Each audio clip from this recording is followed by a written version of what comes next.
Let's make it a good day. Today on The Jason Show, it's your first look at the drama o'plenty new season of The Real Housewives of New Jersey. Plus, find out why Tori Spelling was rejected as a Real Housewife. Then, it's almost over. We have just a few more Producer Ted Hallmark Christmas movie reviews. Today, a Christmas cookie catastrophe. Is the movie as bad as the cookies?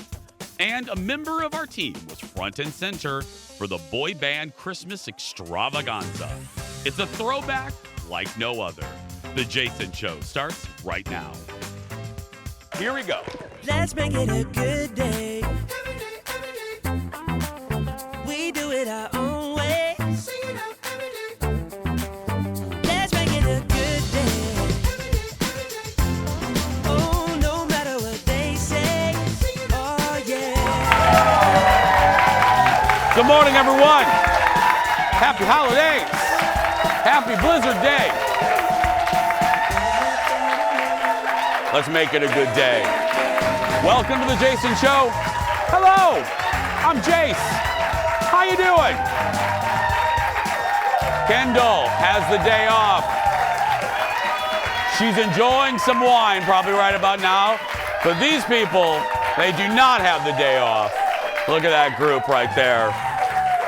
I will tell you, they are thank you. Everyone that comes to visit us is special, but these people are super duper special. That's right. This is Todd.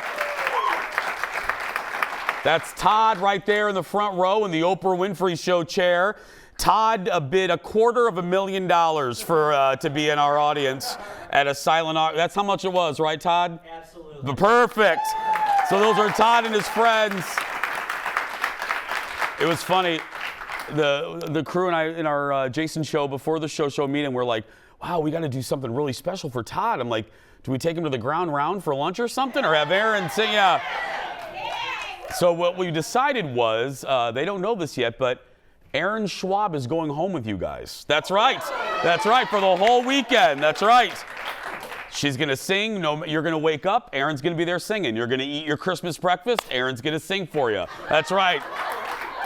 And yeah.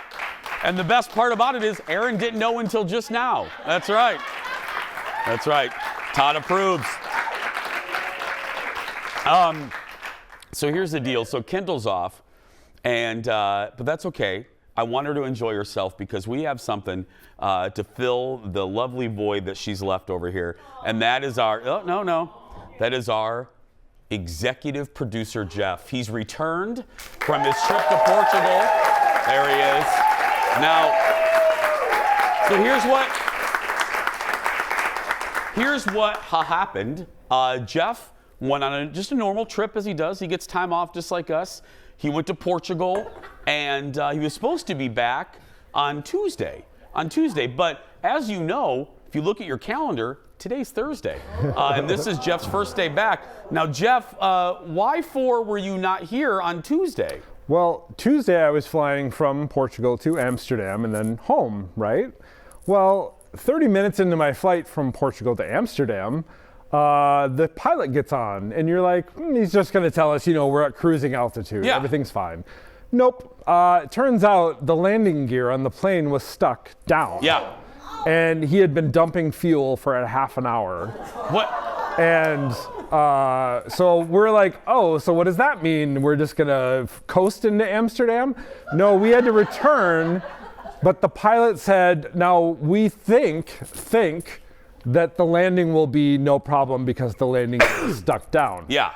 But he's like, but you never know. So we have to get you prepared. Okay, Jeff, this is never a good sign when the pilot goes, it might work out. You just never know. No, that's not what you really want to hear. That's not really what you want to hear from a pilot. He was very good, but the flight attendant, now they all speak Dutch. It was on KLM Airlines. She had us all learn the crash position on a plane, which what? I didn't know what that was. What? So you had to put your head against the seat in front of you, your arms up, and basically prepare for a crash landing. So when we arrived, now Leo was a little early on the gun there, but those are the fire trucks that were waiting for us. which it's never a good sign to see fire trucks when you land. No. For you. So basically, as we were landing, the flight attendants in the front screaming, assume crash positions over and over and over, like 15 times. So we're all like this, and people are crying, people are praying, people are doing whatever they thought. We just didn't know what was going to happen. And luckily, it was a safe landing. It was a little rougher than usual, but it was fine. Okay. Yeah. Well, I want to start. But I know. I want to start with this. The audience, Todd, our whole, we're very thrilled and blessed that you are all right. That's all we care about. Yeah. But what do you say? So I thought, oh, well, it's early. I'll just get another flight to Amsterdam and then make my next plane. Yeah. Well, we had to get in a line, everyone on the plane, to get rebooked because the flight was officially canceled. There's the line. Oh my goodness. Now, how many attendants do you think that the airline had to help people? 7 to 10. There were 2. So it took about 20 minutes per person, and that was my perspective of the line in front of me. So 5 hours later, I got to the front of the line, and we were first told we had to take a train to Lisbon to fly home the next day. As I was booking the train tickets, they said, oh, sorry, that just sold out. So then the next option, and I was very polite. I was. You usually are. Well, it's not their fault. Yeah, it's not their fault, yeah. So the next option was you can fly to Amsterdam tomorrow night and then home on Wednesday. And that's when I kind of lost it a little bit because it was 2 more days. And so that was the only option. So yeah, I flew to Amsterdam, stayed the night, and then flew home yesterday. And now in the snowstorm. You have returned to your throne. That's right. We got to wrap this up. I know. It's your audience. And now I went too long. I know. Jeff is rapping his own story. He's I like, went too wrap long. it up. Too long. It's your story, knucklehead. You're the one doing it. Anyway, well, we're glad that you're back. But Jeff, damn it, you left off the audience and I's favorite part. People, when you were getting ready to land, you said people were smoking? Oh, yeah. Well, so really quick. Forget about the hot dish. Nothing's happening. Don't worry The about flight attendant started screaming, no smoking, no smoking. And I'm like, what's going on? Are we the plane smoking? Apparently someone possibly lit up behind me. Because they thought they were going to die. I don't know. I guess I would call my family or, you know. Oh, no. That's what Dar would do. My mom would be like, she'd start smoking. My mom would start smoking. Mama Haas would look for the bar cart, get one more Bud Light for the road. My mom would get one more cigarette, and that would be it. Yeah. Well, we're glad you're back, buddy. Okay, Leo, roll it. Time for the hot dish. Here we go.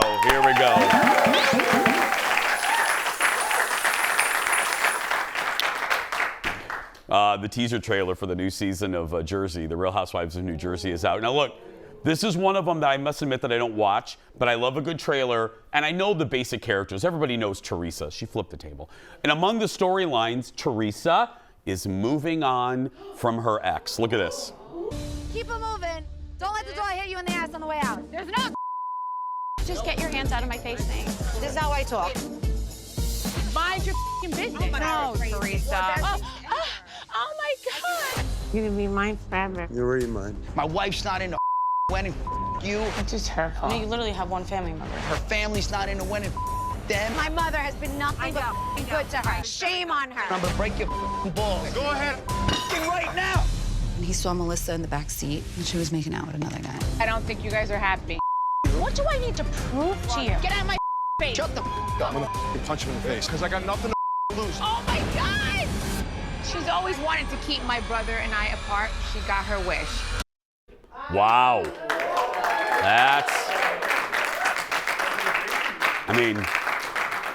It's like a Jason show meeting right there. Yeah, the new season debuts in February. Let's hope that your Christmas doesn't look like that. For people that don't watch any, or particularly that one, that's the main difference with the New Jersey franchise is that one's really all about family. The other wives in New York and Beverly Hills, yeah, there are some connectors, but this one, that's why it's different. You have Teresa and her brother Joe, and then her sister-in-law, and there's butting heads. The new season debuts in February over there on Bravo. Next in the dish, Tori Spelling, speaking of Bravo, has a beef with Andy Cohen. She recently appeared on Bethany Frankel's podcast, which is really good, by the way, and dished about her hopes to be a Real Housewife. She said there was always speculation that she was going to be on Beverly Hills, and reports would say she was in talks, but she says she never was. And when she brought it up with Andy, he acted confused and said he would never think of her for the show. She considers herself an OG Beverly Hills girl and was slightly annoyed when Jenny Garth revealed that she had been asked to be a Real Housewife. I don't know why. To me, Tori Spelling would be an incredible Real Housewife. Think of her backstory. For the youngins that only know her as like a tabloid headline, Tori comes from TV royalty. Aaron Spelling, you know how Dick Wolf does like every show on NBC, Law & Order, SVU, Law & Order, Criminal Intent, Law & Order, Dog Catcher, Law & Order, everything. Well, back in the day, it's a really good one. Aaron, have you ever watched Law & Order, Dog Catcher? It's a great one. But back in the day, Tori's dad, Aaron Spelling, had every show on television. Every single show. Fantasy Island, Hotel, Dynasty, TJ Hooker, Charlie's Angels. Anyway, Tori would be so good, and she's a little bit of a train wreck. So, that's what we want. I'm just saying, yeah. We have a lot more to come. Go get some more Sanka. We'll be right back in a moment.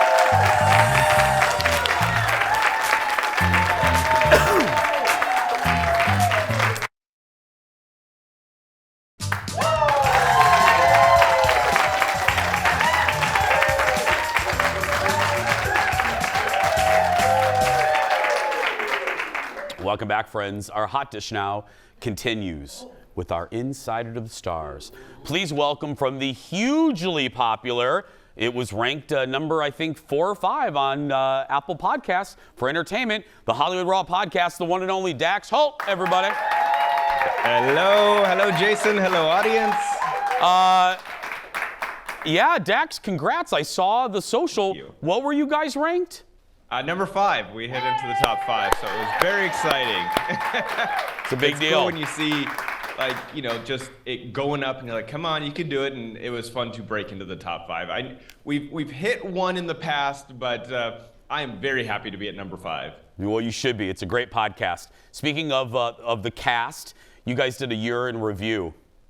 Yeah, so people love these look backs at celebrity news, what happened in the year, because you start to forget about all the massive stories that happened. Sometimes they feel like they were 4 years ago when really it was just a couple months back, but kind of did our top 10 rundown of the year, got into some of the crazy stories, just like all the Kim and Kanye back and forth, the divorce, who he started dating, who she started dating. So you got Pete Davidson in there. You've got, her with Julia Fox and all the crazy stuff that Kanye did throughout the year. So got into that, got into all the Don't Worry Darling drama, got into Wendy Williams and her show, her leaving her show, Top Gun Maverick. The list goes on. And then obviously a lot of celebrity deaths this year. We started off with Betty White, even though she was on the 31st of last year, it kind of still, yeah. That's how the year started for us, and then you get into the Queen, and there were so many massive losses this year when it came to celebrity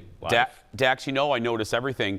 You look very refined, like your hair is perfect. Are you taking some glamour shots later today or something?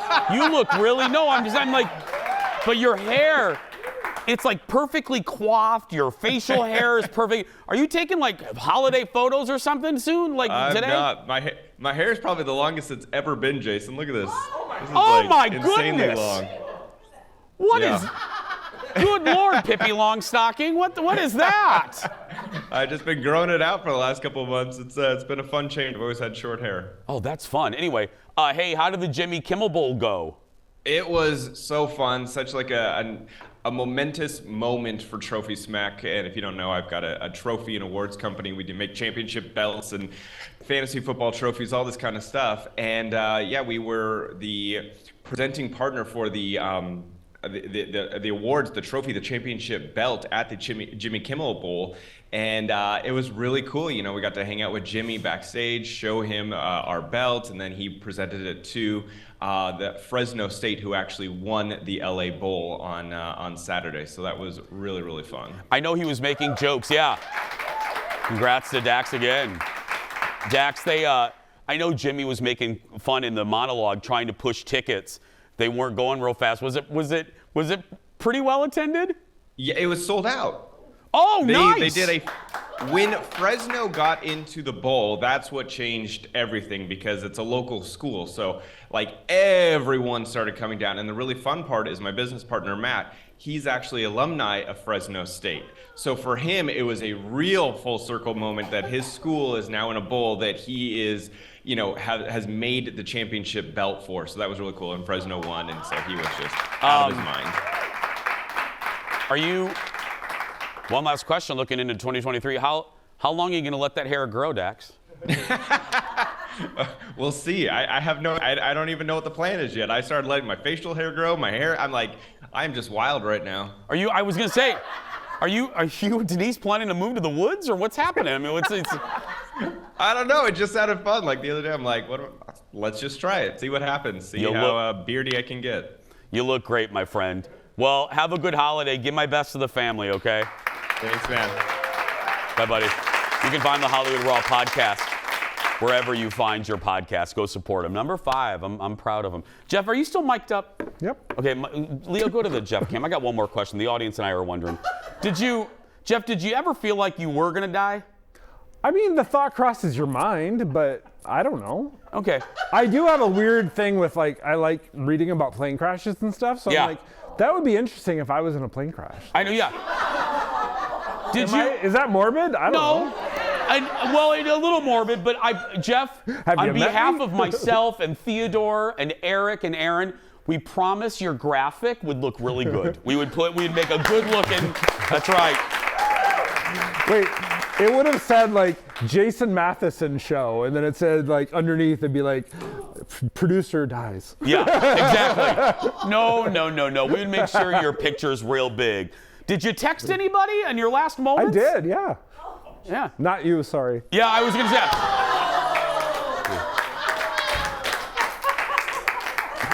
I think Leo got a text. Yeah, everybody, audience, I set him up for this. Everybody got a text but me. Like, Ted got a text, and then I got one like after he landed. But Ted's like, oh yeah, I got a text. He almost died. No, he didn't. Anyway, we're glad you're here, buddy. Next in the dish, Avatar 2 came out this weekend, and already James Cameron is shooting scenes for the 3rd and 4th movies. James, I know. Well, you better get this. Come on, we can't wait 19 more years. James told Entertainment Weekly that he doesn't want to end up with a kind of Stranger Things problem where the kids kind of age out, you know, where a high schooler looks like they are applying for their AARP card. He says he's already shot scenes featuring some of the younger cast members for the 3rd and 4th movies. But we kind of wondered, girl, they're computer animated effects. You could just de-age them. You know what I mean? They're blue people. I mean, it's like, why do you care if the kids are older? Just manipulate them. Yeah. Anyway, anyone seen Avatar in the audience? Todd, you have? Yes. Todd, get a shot of Todd, Eric. Get in the front row. Go to the Oprah Winfrey chair. Todd, did you like it? Yes or no? I hated the first one. Loved this movie. Okay. Todd, one more question, Todd. It's like 18 hours long. Did it feel 18 hours long? No, it was wonderfully paced. They took moments to show the beauty of the world and develop the characters and the relationships. Okay, there we go. Okay, I believe Todd. I want to go see it. I'm going to go see it. Next on the dish, Diane Keaton, Jane Fonda, and Candice Bergen, Mary Steenburgen. They're all back for the sequel from their 2018 movie called Book Club. Oh.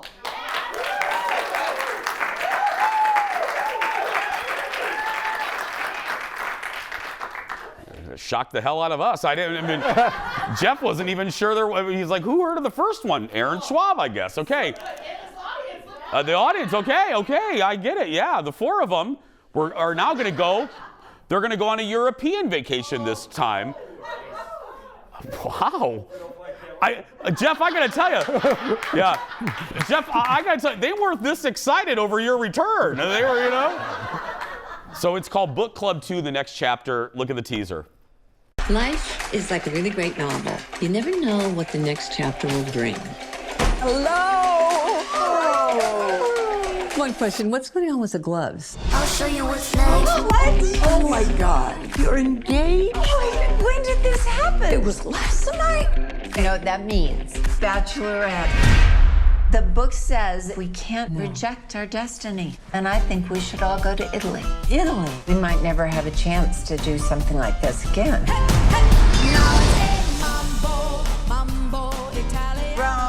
Roma. I love this city. I love anything that's falling apart more than I am. Okay, now that's funny. So the plot, the women go to Italy for a fun girls trip, and then things, as you can imagine, go off the rails and hilarity ensues. It's going to hit theaters in May. That looks good. You know, I might watch that. Yeah. You know what I watched too? The new season of Emily in Paris is out. It dropped yesterday.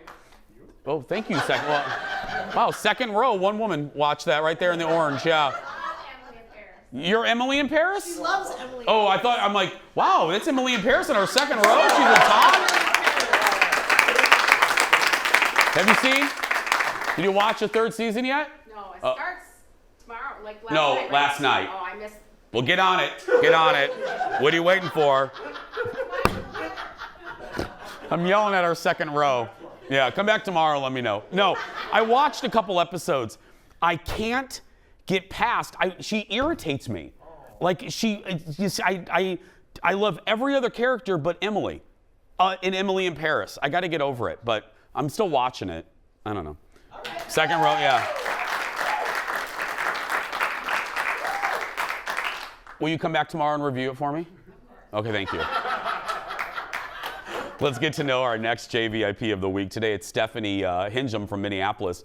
She loves our energy and honesty. Stephanie also loves hearing about local things as well as what's happening across the country and across the world. She says Kendall and I bring joy and laughter to her day, and she's really thankful for that. Well, Stephanie, we are grateful for you. She gets a Jason Show mug. Also to enter to win the monthly grand prize. That includes coming to the studio to watch the show like Todd and his friends here. A $150 accessories gift card to Becker Furniture World and a $200 gift card from Woodhouse Spa. That's right. So we keep getting holiday cards in the mail from all of you, and we love opening them and seeing your message. And I want to highlight a few of them. First up, the Fox family from Big Lake. Look at this. This is just a good-looking family right here. Here we go. Right there. There they are. The Foxes. Thank you. Next, the parents, Andy and Emma, along with their kids, Caroline, Barrett, and Adele. Next, Sue in Bloomington sent me this card. She says, I make her laugh, eat. Yeah. Now, this is what I love. Sue likes when I'm grumpy. You get from being grumpy. She makes me laugh when I'm grumpy. Oh, I make her laugh when she's grumpy. Okay, yeah. No one likes when you're grumpy. No one likes when you're grumpy. No one likes me when I'm grumpy. That's right, yeah. Finally, Cheryl and Elk, my husband loves it. Finally, Cheryl and Elk River. Look at these adorable Yorkies.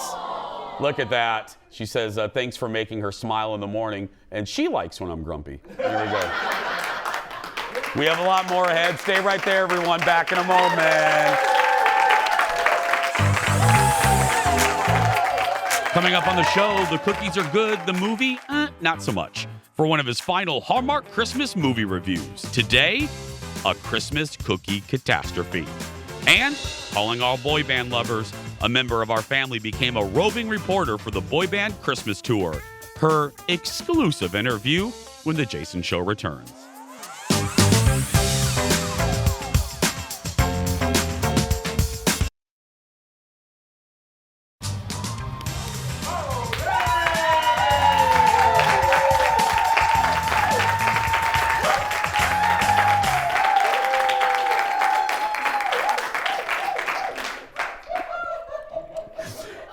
We're back. Yes. That's right. Annie faces her first obstacle. as CEO of Cooper's Cookies.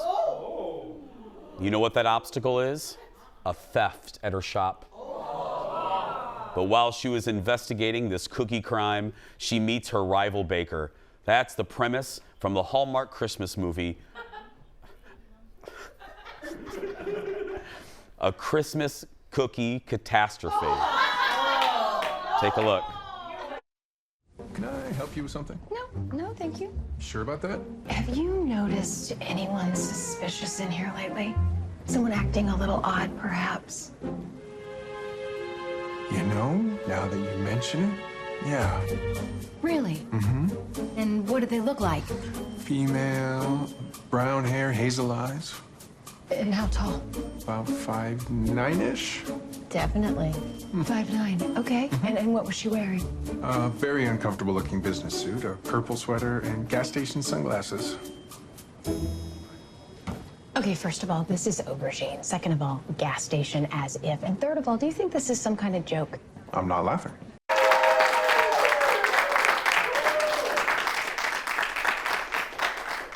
Can her rival baker help her locate her grandmother's secret recipe? Or will her reign as CEO end abruptly? We're going to answer all of these questions because it's time for Producer Ted Reviews Christmas Movies. And joining us from Christmas Movie Headquarters, the one and only producer Ted Johnson. Proudly only doing one job today. That's right, Ted, that's right. Thank you. Theodore, here's question number one for you. How does Annie become CEO of Cooper's Cookies? So this is her grandma's longtime company. And she obviously didn't grow up with her grandma, but her grandma thought, the only person who can lead this company after I die is my granddaughter. And so grandma died, and then in pops the new CEO. Okay, now obviously gleaning from the title, there is a catastrophe that involves cookies. What is this catastrophe? So during the holiday party, a thief breaks into the cookie shop and steals grandma's recipe. And apparently, they actually didn't have the recipe written down, so they didn't know what the recipe was.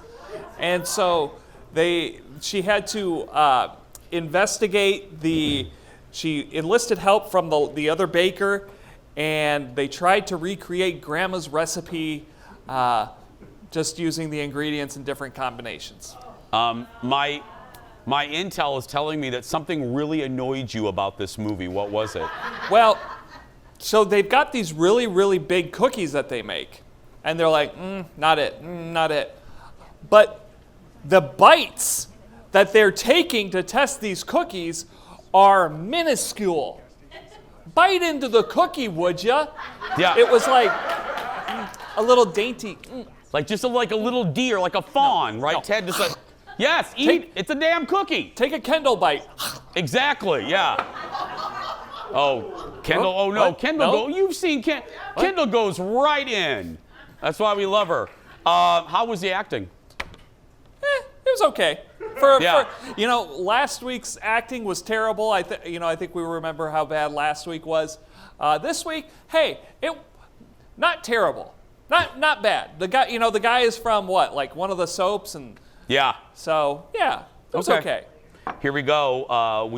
Ted does a checklist because we think, and you do too, they're all formulaic, all these movies. They all have a formula, a recipe, if you will be. And so we're going to go through the checklist. You ready, Theodore? Yes. Big city girl moves to a small town. New York City to grandma's small hometown, just right out of the Hallmark playbook. Check. Check. Did anyone make cookies together? The whole movie. Check. Was someone other than me unnecessarily cranky? You know, the CEO, and by the way, let me just stop this right here. What cookie company, what cookie shop, small cookie shop, has a CEO who then reports to the board of directors, and like there's a board of directors, like stockholders, Give me a break. I was like, no little small cookie shop has this much upper Hierarchy. management. No. But yes, the CEO, or no, the board, the person who sat on the board of directors, very cranky. Check. Yeah, what is it? A Keebler? What Yeah. They're like, and at one point she was like, we need to streamline so we can compete with the bigger companies. No, you don't. You're right down the street. You're not competing with, Hershey's. Yeah. Finally, was there a kiss in a gazebo or town square? I think we can go with Town Square. Yeah, I think we could go Town Square, yes. Okay, finally, Ted reviews these movies based on Hallmark gold crowns, 4 being the most you can possibly give. Ted, how many gold crowns? This might be very controversial. It took a lot of doing with this one, and we will give it, we're not going to give it 1. We're not going to give it 2. We're going to give it 3.5. I enjoyed it. Wow. It was a unique spin for the folks at Hallmark, and I applaud their efforts for the Christmas cookie catastrophe. Wow, I'm telling you, we've just done the research here. That's one of the highest you've given. This is basically the Out of Africa of Hallmark Christmas movies. Yeah. It was such a high score that we had to have the editors go into the editing room and locate a half crown somewhere. That's right. It was a big production for Rob King. That's right. Thank you. But Rob, thanks for finding that half crown. Ted, thank you. When we return, the big boy band Christmas concert review you've been waiting your whole life for. When we return, back in a moment, everyone.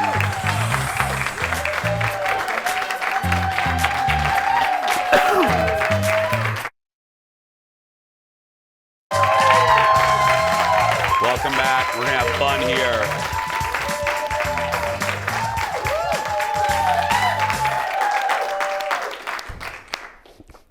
It was a night to remember for boy band fans last night here locally at Mystic Lake Casino. Look at this.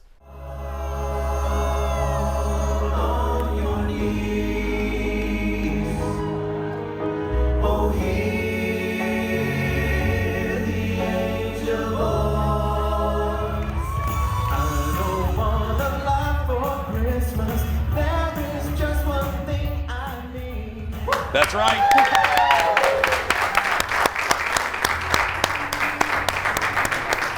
It was like a boy band Cobb salad. It was a mix of 98 members of 98 Degrees, all for one. O-Town, Ryan Cabrera. They were all performed last night. And all of these names are completely foreign to one member of our front row. That's right. He has no idea. He has absolutely no idea. He knows One Direction, but they weren't there. He'll be asleep in about 2 minutes here. It was the final U.S. stop for a boy band Christmas. The guys have one more show tomorrow in Vancouver after traveling the country. Our unofficial, self-proclaimed boy band correspondent and host of Fox 9's Enough Said, Lori Fisher joins us. She was there. Hi, Jason. Hello, Lori. Thank you for having me on. No, now we're not gonna do this. We're not gonna sit up here. Lori and I are legit friends. We've been to boy band concerts together. And we're the Eric, oldest that's ones. not funny. You don't have to laugh at that, Eric. NSYNC, Britney, Backstreet Boys, maybe. Backstreet Boys at Target Center. This is years ago. Yeah. I think we should, get on it and start going to concerts again We together. should, because let me tell you, we went to NSYNC at the old Metrodome. Oh, right. We're at the Metrodome, and this tells you, even back then, we were in our early 30s, late 20s, mid-20s. Mid-20s. We get to the Metrodome, and Lori and I are sitting in the section, and we're the only people that could drink liquor all around and us. I'll remember it. You were so sunburned that day. I wish we had that photo right now. So bad. It was so great. Okay, how was the show? 5 out of 5 stars. 5 out of 5 stars. Wow. It was. And you mean this? We're not kidding. No, we're not and kidding. I am boy band biased. Mm-hmm. I do love my boy bands, especially 98 Degrees. Yeah. But it was so good. It was that perfect mix of Christmas music, their biggest hits, They all did different combinations. It was Jeff Timmons, Drew Lachey, and Justin Jeffrey from 98 Degrees, Ryan Cabrera, and then Jamie Jones from All for One, and Eric Michael Estrada from O-Town. So they took like O-Town song. Take us through. Like, what yeah, did they so do? like, cause I want it all. Okay, no, I didn't say perform it. No, Lori, no. I think you misunderstood when I said take us through it. I didn't mean perform it. Okay, well, what I'm saying is they would take that song and do different combos of guys. So, you know, somebody from 98 Degrees would join the All for One guy and sing it together. Or Ryan Cabrera took out his guitar and he played his big song. And Drew Lachey brought out a guitar. So it was fun how they did the different combos of guys. And their vocals. That's what stood out to you. You said their vocals were So Nick Lachey from 98 Degrees was not there, who usually takes kind of a big bulk of the song vocals. Yeah. So it was really a standout night for Justin and Drew, who you don't hear much from. And they really took it on. And in between songs, they would tell little stories. They talked about TRL. If anyone, I know your audience probably does. Well, one front member row. of our front row does. But they talked the other about one does, Total Request Live and what it was like back in the day when their music, when they were coming up and they'd make the top 10. And Brian Cabrera remembers being interviewed by Vanessa Lachey. So it was really cute. Before we go, was there a downside? Yes, drunk older women was problematic. People, I just don't like it. Lori, you know, we're that demographic. We are the drunk older women. Here's my thing. Bands should tell everyone when to stand up because people stand up without thinking about the people sitting behind them. You're right, And then you can't see. So let's just pick one song where we all stand up and then let's all sit down for the rest of it because you would have thought it was some lady's own dance party. So, sorry. The audience is not with you on that one, Lori. Well, it just bugs me because then you can't see. Is there a photo? There is a photo. I lingered, and we know Did you hear her, audience? She lingered. Well, we know Jeff Timmons. We do know Jeff. He is a friend of the Jason Show and Fox 9. He's been here a few times. We Zoomed with him. You Zoomed with him during COVID and talk about like what they were doing, all the music projects and stuff. Lori's outside of his house some days of the year. No, I told him I'm not a stalker. He knows that. But I want to tell you, I thought I'd have some time with him to, catch up a little bit. Yeah. And he was just swarmed by the ladies. Like there was no time. What do you mean you thought you were gonna have some time with him? We're going to take time. What, are you gonna go to Wendy's afterwards? No, but I invited him back on your show. Okay. I hope that's okay. That's I'll okay. produce the segment. He's a big fan of yours. And, I'm sure he is. We've always. You've scared the hell out of him, Lori. Okay. No. But it was super fun. And if they ever do this again, will you come with me? Because I went by myself. My buddy. I'll go. I met up with Dan Edwards, who used to work here too. But I did. We gotta wrap you. Yeah, we gotta wrap. I mean, good Lord, 18 hours. We have another show. We have another segment to do. Check out all my social media if you'd like to see all the different videos, other clips from the show. What's your TikTok, Lori? What is? You're not on TikTok. I'm too old for that. We're gonna take a break, everyone. Stay right there. We're gonna explain what just happened to the front row, and we'll be right back. Back in a moment. That was crazy. Oh God, that was. Welcome back. Welcome back, friends. Well, the wait is over for Whitney Houston fans. Her life story hits the big screen this week, and I want to dance with somebody. Look at the clip here. Common criticism of you, your music isn't black enough. Look, I don't know how to sing black, and I don't know how to sing white either. I know how to sing.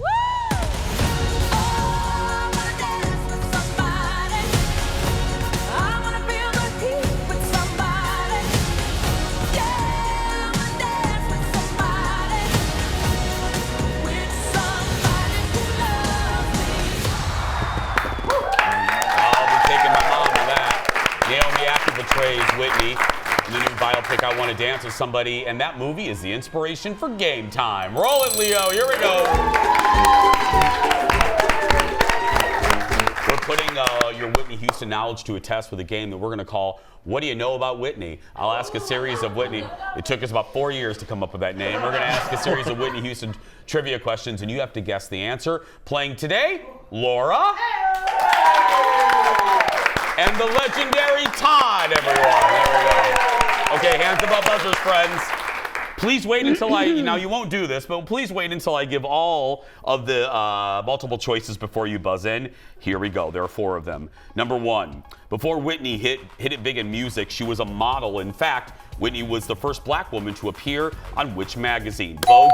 Okay. Out of the gate, Vogue. 17, Cosmo or Glamour? Which 17. one?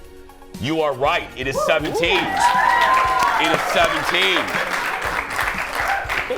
Hands above buzzers. Next question. Whitney's godmother is a famous singer known for the song Christmas, Baby Please Come Home. Todd. Darlene Love. You are right. Darling, you didn't even need the multiple choice. Laura, you gonna just, okay. Here we go. Next question. During her career, Whitney earned the nickname The Voice, Voice of an Angel, Queen of Pop, Queen of Soul. Laura. The Voice. The Voice, that's right. Given to her by Oprah Winfrey.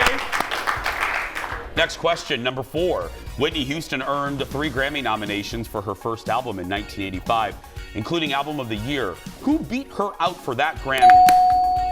Todd. Phil Collins. You are right. Woo! And listen to this shocking thing. Listen to this travesty. Whitney wasn't nominated for Best New Artist. What? Yeah, seriously. A shame. Here we go. Sade won, right? Yeah.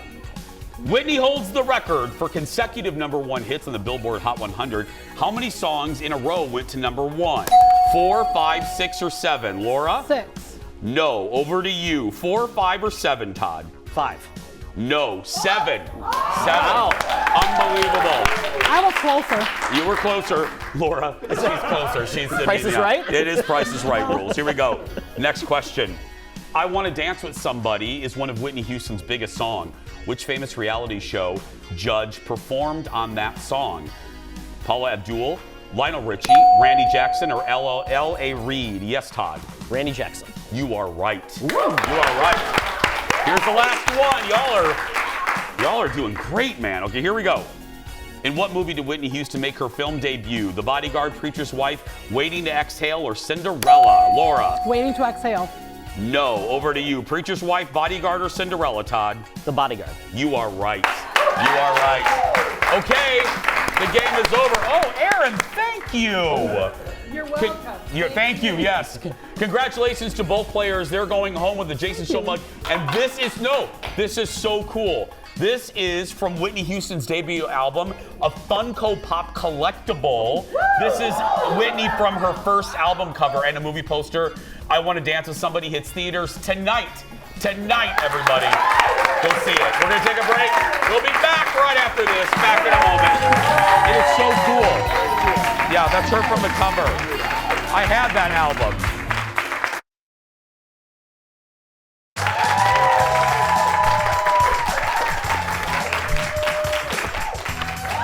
Welcome back.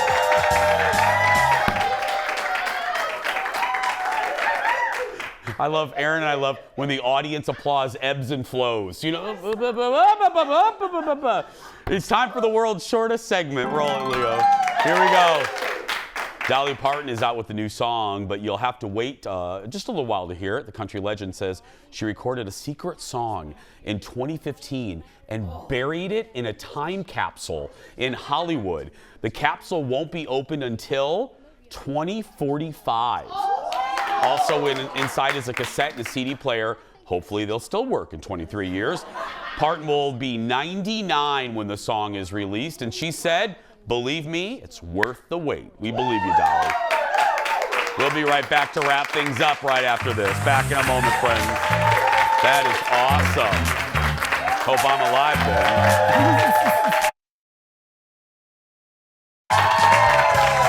Welcome back.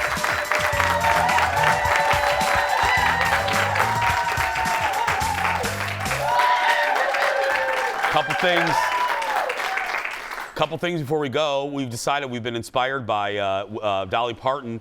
We're actually going to put Aaron Schwab in a time capsule. That's right. And we'll pull her out around 2045. Perfect. That's right. That's going to do it for us tomorrow. I chat with James Corden about his new show coming to Prime Video. But right now, if you're watching and you're a kid that's being bullied, go out there and be yourself because nobody can tell you you're doing it wrong. Thanks to Todd and the friends. Bye, everybody. We'll see you tomorrow.